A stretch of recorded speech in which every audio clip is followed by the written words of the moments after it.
আসতে কষ্ট হয়নি তো? জি আলহামদুলিল্লাহ ভালো। আর না আসতে একদমই কষ্ট হয়নি। আপনারা সবাই ভালো আছেন তো? ভালো আছি। জয়ের মা, ওরা অনেক দূর থেকে এসছে, তুমি ওদের জন্য খাবারের ব্যবস্থা করো। হ্যাঁ তো, আমার কত রান্না পড়ে আছে। আর শোন, তুই আমার সাথে চল, ওর রুমটা সুন্দর করে গুছিয়ে দিবি। হ্যাঁ, চলো। আয়। মনে হচ্ছে এখানে, এই গ্রামে আমি আগেও এসেছিলাম। তাই নাকি? তো কবে এসেছো শুনি? জানি না। ও সব জানে, না জানে ভান ধরছে। স্যার পরে কি খাইয়া দিমু?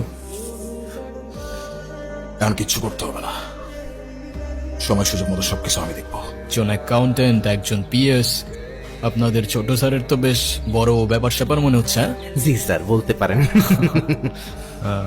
কি নিয়ে কথা হচ্ছে শুনি? এই তো, তোমাদের বাড়িতে তো দেখছি বেশ অনেক কাজের লোক। হ্যাঁ,